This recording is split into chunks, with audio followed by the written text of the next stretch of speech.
Le préfet a annulé purement et simplement le projet de délibération, portant sur le virement de crédit et l'autorisation spéciale 2020. Pourquoi? Parce qu'il y a eu vice de forme. Sur la forme, il a violé l'article 146 du Code général des collectivités territoriales et l'article 147.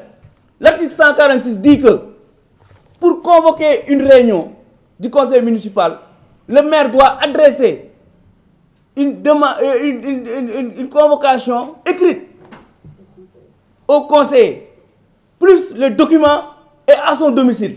C'est ce qu'il n'a pas fait. Il nous a balancé des SMS pour nous dire qu'il y a réunion. Sans ordre du jour. L'ordre du jour n'était pas précisé dans la convocation. Ensuite, deuxième vice de forme, il a délibéré sans quorum. C'est à l'entrée de la salle qu'on nous a remis nos documents pour délibérer. Il a démarré la réunion 10 minutes avant l'heure. Il a convoqué à 15 h, il a démarré la réunion à 14h50. C'est noté dans le PV.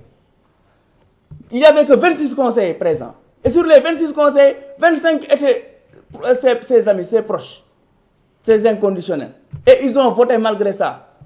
On a demandé à ce qu'ils attendent les autres conseillers, à ce qu'ils attendent l'heure pour pouvoir atteindre le quorum. Il a dit non, on est en période de Covid-19.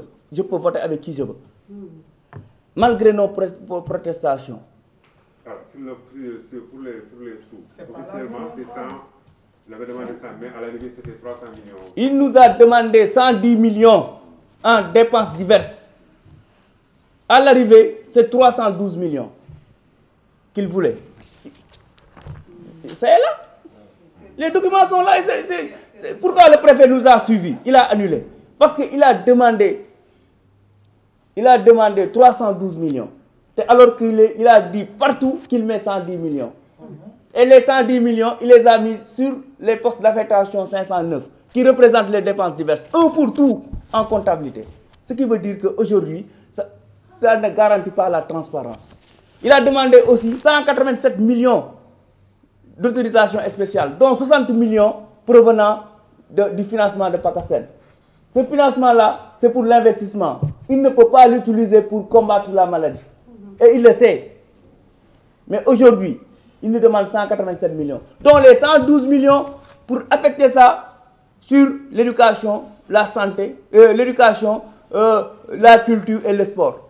Dans un contexte de pandémie mondiale, où on parle de guerre mondiale, dans un contexte où on parle d'année blanche, où les écoles sont fermées depuis 2 mois, où on parle d'année blanche, est-ce que c'est opportun de prendre 112 millions et de les mettre en grosse réparation et fourniture scolaire? C'est pour cela que nous disons non.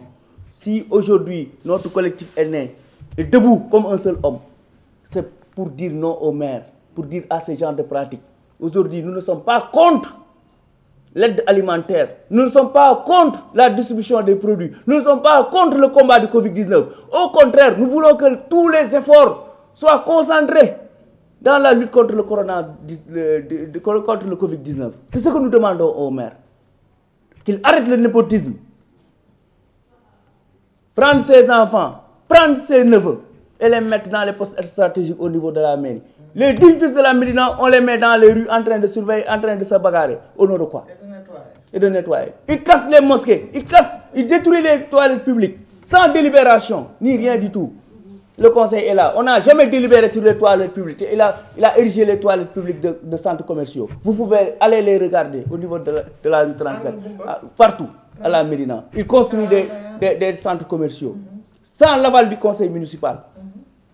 Il prend les conseillers municipaux, il leur donne des salaires, des employés municipaux, pour en faire des employés municipaux et des délégués de quartier. Tout cela pour avoir une majorité qui lui permet de faire passer tout ce qu'il veut. Depuis 5 ans, il fait passer tout ce qu'il veut au niveau du conseil. Mais sans protestation. Mais cette fois-ci, trop c'est trop. Nous disons non. En période de pandémie, on ne profite pas de cette maladie pour s'enrichir. Nous disons non. L'argent doit aller vers les populations.